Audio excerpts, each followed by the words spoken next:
Welcome to RS academy. ఈరోజు జరిగిన జాతీయ, అంతర్జాతీయ, ప్రాంతీయ మరియు ఇతర ముఖ్యమైన అంశాలను క్షుణ్ణంగా పరిశీలిద్దాం.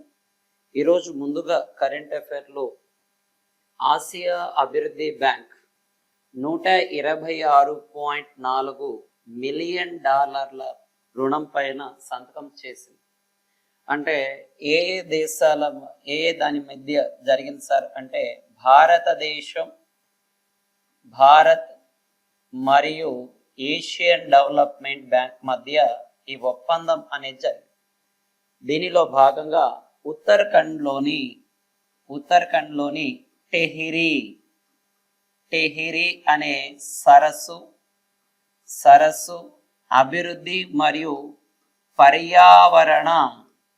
పర్యావరణ అభివృద్ధి మరియు పర్యాటక అభివృద్ధి కోసం భారతదేశానికి ఏషియన్ డెవలప్మెంట్ బ్యాంక్ మధ్య ఈ ఒప్పందం అనేది జరగడం జరిగింది. ఈ ఒప్పందం ప్రకారం ఏషియన్ డెవలప్మెంట్ బ్యాంక్ $126.4 మిలియన్ భారతదేశానికి ఇస్తున్నట్లు సంతకం చేయడం జరిగింది. ఇదే ఏషియన్ డెవలప్మెంట్ బ్యాంక్ రీసెంట్ గా ఏదానికి సార్ అంటే మనకి ఏషియన్ డెవలప్మెంట్ బ్యాంక్ పాకిస్తాన్ అనే దేశానికి కూడా రుణాన్ని మంజూరు చేయడం జరిగింది. ఈ విషయం కూడా మనం చూస్తాం. దాదాపుగా $2 బిలియన్ పైగా ఎంతో సంథింగ్.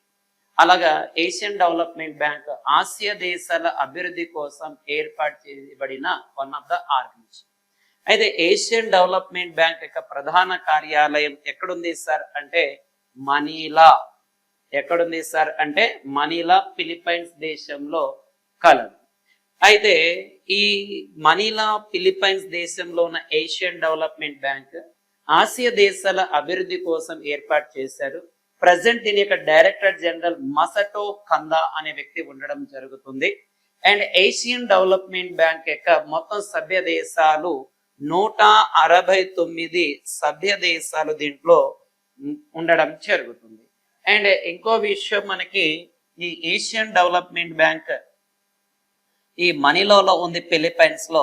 ఈ ఫిలిప్పైన్స్ సంబంధించిన విషయం చూసుకుంటే ఈ ఫిలిప్పైన్స్ దేశంలో మనకి ఇంటర్నేషనల్ రైస్ రీసెర్చ్ ఇన్స్టిట్యూట్ అనేది కూడా కలదు.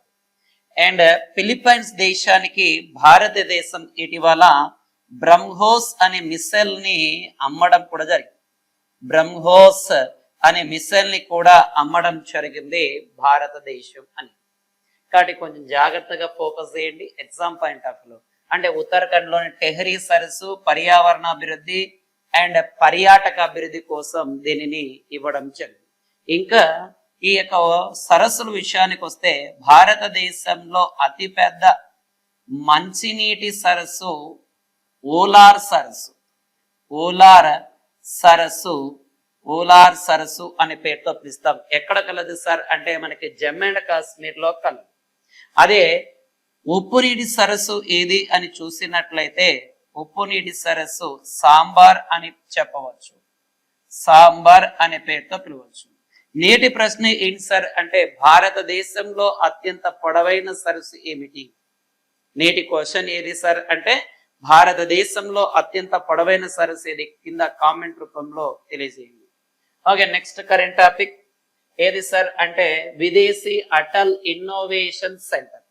చాలా రేర్ కరెంట్ అఫైర్. ఇటీవల యుఏఈ పర్యటనలో భాగంగా ఈ విదేశీ అటల్ ఇన్నోవేషన్ సెంటర్ ను ఎక్కడ సార్ అంటే అబుదాబి అనే దేశంలో దీనిని ఏర్పాటు చేయడం జరిగింది. విదేశీ అటల్ ఇన్నోవేషన్ ఏదైతే ఉంటుందో దీనిని ఐఐటి ఢిల్లీలో ఢిల్లీ వారు దీన్ని ఏర్పాటు చేయడం జరిగింది. ఇటీవల కూడా మన భారతదేశంలో కొన్ని విదేశీ సెంటర్లను కూడా ఏర్పాటు చేశారు. అంటే మద్రాస్, బాంబే అండ్ ఢిల్లీ ఈ ప్రాంతంలో విదేశీ సెంటర్లను కూడా ఏర్పాటు చేశారు. అలాగా భారతదేశానికి సంబంధించిన ఐఐటి ఢిల్లీ వారు ఈ విదేశీ అటల్ ఇన్నోవేషన్ ను ఎక్కడ ఏర్పాటు చేశారు అంటే అబుదాబి యుఏఈలో ఏర్పాటు చేయడం జరిగింది. అండ్ ఈ యుఏఈకి సంబంధించిన ఇటీవల రాజు లేదా ఆ దేశానికి సంబంధించిన ఒక వ్యక్తి భారతదేశ పర్యటన కూడా రావడం జరుగుతుంది. భారతదేశ పర్యటన.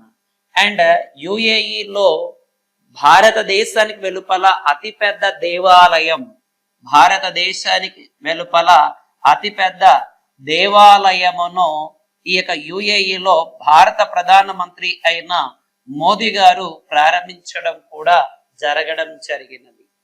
యుఏఈ యునైటెడ్ అరబ్ ఎమిరేట్స్ అనే పేరుతో పిలవడం జరుగుతుంది. ఓకే, నెక్స్ట్ కరెంట్ టాపిక్ వెళ్ళిపోదాం. ఏది సార్ అంటే ఆది సంస్కృతి బీటా వెర్షన్. చాలా చాలా ఇంపార్టెంట్ అన్నది. ఆది సంస్కృతి బీటా వెర్షన్ ఏంటి సార్ అంటే ముఖ్యంగా గిరిజన సంస్కృతులు ఏవైతే ఉంటాయో, గిరిజన సంస్కృతులు మరియు అక్కడి నుంచి గిరిజన సంస్కృతులతో పాటు కాలాలు ఇలాంటివన్నీ కూడా దాన్ని భద్రపరచాలనే ఉద్దేశంతో కేంద్ర ప్రభుత్వం ఆది సంస్కృతి బీటా వెర్షన్ ని ప్రారంభించడం జరుగుతుంది. ఇటీవల మనం గిరిజనులకు సంబంధించి కూడా ఒక ఏఐకి సంబంధించిన ఒక టూల్ ని కూడా చూసాం. ఏది సార్ అంటే మనకి ఆదివాణి వెర్షన్ అనేది. ఏది సార్ అంటే ఆదివాణి వెర్షన్. ఈ ఆదివాణి వెర్షన్ లో భాగంగా ఏం చేస్తారు అంటే పురాతన గిరిజనులకు సంబంధించిన భాషలు, వాళ్ళకు సంబంధించిన వాటిని దాంట్లో పొందుపరచడం జరిగింది. అంటే తర్వాతి తరాల వారికి ఈ గిరిజన భాషలు ఉన్నాయి అని తెలియజేయడం కోసం ఆదివాణి వెర్షన్ లేదా యాప్ ని కూడా తీసుకురావడం జరుగుతుంది మనకి. కాబట్టి కొంచెం జాగ్రత్తనన్న. అండ్ ఈ గిరిజన సంస్కృతుల కోసమే ఇవన్నీ తీసుకొచ్చారు. అండ్ ముఖ్యంగా ఈ భాషలన్నిటిని ట్రాన్స్లేట్ కోసం మనకి ఒక యాప్ తో కూడా అనుసంధానం చేస్తారు. అదే ఏది సార్ అంటే మనకి సుభాషిణి అనే యాప్. ఏది సార్ అంటే సుభాషిణి అనే ఏది ఈ యాప్ ద్వారా లేదా వెర్షన్ ద్వారా ఏదైనా మనకు తెలియని భాషలు ఏముంటే దీంట్లో పొందుపరిస్తే దానికి అర్థం కూడా మనకు నచ్చిన భాషలో రావడం జరుగుతుంది. దీంట్లో ఇప్పటికీ 13 రకాల భాషలు అనేవి ఏ దాంట్లో ఉన్నాయి సార్ అంటే ఈ యొక్క సుభాషిణి అనే దాంట్లో ఉంది. అలాగే గిరిజనులకు సంబంధించి ఆదివాణి యాప్ ని కూడా తీసుకురావడం జరిగింది. అండ్ ఇప్పుడు ఆది సంస్కృతి బీటా వెర్షన్ అనేది కూడా తీసుకువచ్చారు మనకి ఇది. ఓకే, నెక్స్ట్ కరెంట్ టాపిక్ ఏది సార్ అంటే మనకి సంభవ్ అనేది చాలా చాలా ఇంపార్టెంట్. సురక్షిత ఆర్మీ మొబైల్ భారత్ వెర్షన్. సంభవ్ అంటే ఏంటి సార్ అంటే సురక్షిత ఆర్మీ మొబైల్ భారత్ వెర్షన్. అంటే ఇది ఎందుకు కరెంట్ టాపిక్ లో రావడం జరిగింది అని మనం గమనించినట్లయితే ఇది ఆపరేషన్ సింధూర్ ఏదైతే ఉంటుందో దీంట్లో భాగంగా ఈ యొక్క మన భారతదేశం యొక్క ఆర్మీ దీని ద్వారా వాళ్ళకు సంబంధించిన ఇన్ఫర్మేషన్ ని చేరవేసుకోవడం జరిగింది. ఇది చాలా సురక్షితమైన ఈ యొక్క సంభవ్ అనేది వెర్షన్ అనేది ఇది ఆపరేషన్ సింధూర్ కాలంలో అందరికీ చాలా ఉపయోగపడింది. ఎలాంటి ఒడిదుడుకు లేకుండా, ఎలాంటి హ్యాకింగ్ గురవ్వకుండా ఇది ఒక మొబైల్ అప్లికేషన్. అందుకే మొబైల్ భారత్ వెర్షన్ అనే పేరుతో పిలిచారు. అయితే ఆపరేషన్ సింధూర్ ఎందుకు చేశారు సార్ అంటే ఏదైతే పాకిస్తాన్ అనే దేశం ఉంటుందో ఇది భారతదేశంలోని జమ్మూ అండ్ కాశ్మీర్ ప్రాంతంలో ఉన్న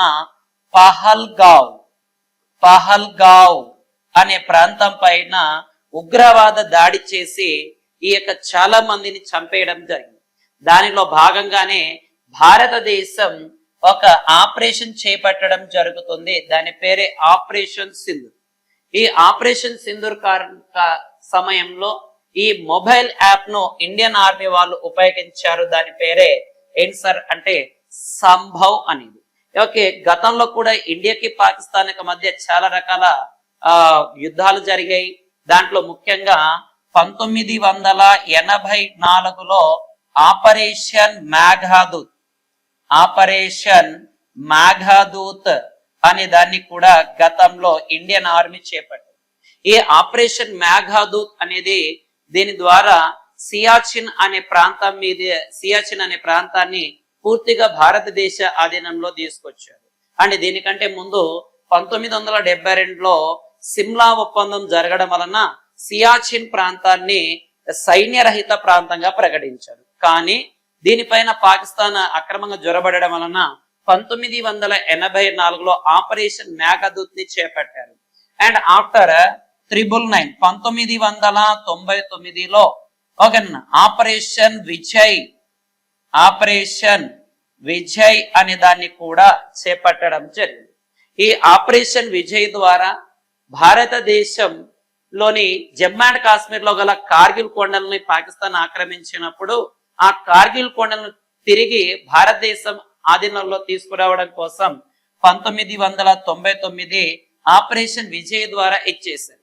ఇవి కాకుండా 1947లో భారత్ పాకిస్తాన్ మధ్య కూడా ఈ యుద్ధం అనేది జరిగింది. అండ్ ఆఫ్టర్ 1964లో కూడా భారత్ పాకిస్తాన్ల మధ్య యుద్ధం జరిగింది. అండ్ 1971లో కూడా భారత్ పాకిస్తాన్ల మధ్య యుద్ధం అనేది సంభవించడం జరిగింది. ఇలాంటివన్నీ పాకిస్తాన్ కి ఇండియాకి మధ్య. అండ్ పాకిస్తాన్ ఇండియా మధ్య ఒక వివాదాస్పదమైన ప్రాంతాలు కూడా ఉండడం జరుగుతుంది. అండ్ ఆ వివాదాస్పదమైన ప్రాంతాలు సరిహద్దుగా కూడా ఏదాన్ని సార్ అంటే రాడ్ క్లిప్ రేఖను దానితో పాటు ఇంకోటి ఏంటి సార్ అంటే LOC line of control. And అక్కడ నుంచి AGPL actually ground positioning line. And next one ఇండియాకి పాకిస్తాన్ మధ్య IBL line, international boundary line కూడా ఇండియాకి పాకిస్తాన్ కి మధ్య ఉన్న వివాదాస్పదమైన ప్రాంతాల మధ్య వేసినది. అండ్ భారతదేశం నుంచి 1947లో జరిగిన యుద్ధం కారణంగానే ఇది పాకిస్తాన్లో భారతదేశంలో కొంత భాగాన్ని పాకిస్తాన్ ఆక్రమించింది. దాన్నే మనము ఏమంటాం సార్ అంటే పాక్ ఆక్యుపైడ్ కాశ్మీర్ లేదా ఆజాద్ కాశ్మీర్ అనే పేరుతో కూడా పిలుస్తారు. ఓకే, కొంచెం జాగ్రత్తగా ఫోకస్ చేయడం, కొంచెం కరెంట్ టాపిక్ లో భాగంగా క్వశ్చన్ పడడానికి ఛాన్సెస్ ఉంది. నెక్స్ట్ కరెంట్ టాపిక్ అయితే మనకి ఉమెన్ T20 అనేది జరగబోతుంది. ఏది సార్ అంటే ఉమెన్ T20 అనేది రేపు సెప్టెంబర్ చివరిలో ప్రారంభం అవడం జరుగుతుంది. చివరి మ్యాచ్ నవంబర్ 2న చివరి మ్యాచ్ అనేది జరుగుతుంది. ప్రారంభ మ్యాచ్ లో ఎవరెవరి మధ్య సార్ అంటే భారత్ వర్సెస్ శ్రీలంక మధ్య జరగడం జరుగుతుంది. అండ్ ఇంకో విషయం ఏంటి సార్ అంటే ఈ 2025లో జరగబోయే ఉమెన్ T20 ని మొత్తం కూడా లీడ్ చేసేది కూడా ఎవరు సార్ అంటే భారతదేశం శ్రీలంక వేదికగా నిర్వహించబోతున్నారు. అయితే దీనికి ప్రచారంలో మహిళా క్రికెటర్లు కొంతమంది పెట్టారు. దాంట్లో భాగంగా గెలవాలనే సంకల్పం అనే దీనికి ఒక థీమ్ లేదా ట్యాగ్ లైన్ ఇచ్చారు. దాంట్లో ఇండియా నుంచి స్మృతి మందాన అండ్ హర్మన్ ప్రీత్ కౌర్ గారు ఉన్నారు. అండ్ శ్రీలంక నుంచి చమరి అతపత్తు, అండ్ ఆస్ట్రేలియా నుంచి ఎలిస్ పెర్రీ, అండ్ దక్షిణాఫ్రికా నుంచి Marizanne Kapp, and Bangladesh నుంచి నిగర్ సుల్తాన్ జోటి, అండ్ న్యూజిలాండ్ నుంచి మేరీ కేర్, అండ్ ఇంగ్లాండ్ నుంచి నాట్ స్కావర్ బ్రంట్ అనే వాళ్ళు ఈ యొక్క ప్రచారకర్తగా నిలబడడం జరుగుతుంది, ప్రచారకర్తగా ప్రకటించారు. అంటే ఉమెన్ T20లో వీళ్ళు ప్రచారకర్తగా ఏ దేశం నుంచి ఎవరు ఉన్నారో అని కూడా మనకి చాలా చాలా important. Okay, next current topic వెళ్ళిపోదన్నాను. ఏంటి సార్ అంటే ప్రముఖ నటుడు అండ్ మరియు ప్రేరణాత్మక స్పీకర్ అయిన ఎవరు సార్ అంటే అనూప్ ఖేర్ గారు. ఈ అనూప్ ఖేర్ గారు తన 4వ పుస్తకాన్ని రాయడం జరిగింది. ఆ 4వ పుస్తకం ఏంటి సార్ అంటే డిఫరెంట్ బట్ నో లెస్. చాలా చాలా important. Different but no less అనే ప్రోగ్రామ్ ను పుస్తకాన్ని విడుదల చేయడం జరుగుతుంది. అంటే తన నిజ జీవిత సవాళ్ళ నుండి మరియు రాబోయే చిత్రం తన్వి గ్రేట్ చిత్రీకరణ నుండి ప్రేరణ పొందే ఇచ్చేయడం జరుగుతుంది. సో చాలా జాగ్రత్త నాన్న. అనూప్ ఖేర్ గారికి సంబంధించిన 4వ పుస్తకం, గతంలో కూడా ఇతను రాసిన పుస్తకం ఒక ఎగ్జామ్ లో కూడా పడడం జరిగింది. కానీ ఇలాంటి డిఫరెంట్ అంశాలు ఏవైనా ఉన్నప్పుడు ఇలాంటి అంశాల పైన ఫోకస్ ఖచ్చితంగా చేయండి. ఎగ్జామ్ పాయింట్ ఆఫ్ వ్యూలో 100% పుస్తకాల పైన ఒక క్వశ్చన్ అనేది ఉండడం జరుగుతుంది. ఇది ఈరోజు జరిగిన జాతీయ, అంతర్జాతీయ, ప్రాంతీయ కరెంట్ అఫైర్. ఏవైనా మిగిలిపోయిన అంశాలు ఉంటే రేపటి కరెంట్ అఫైర్ లో చర్చిద్దాం. ఆర్ఎస్ అకాడమీ కర్నూలు, మీ స్వామి సార్. జై హింద్.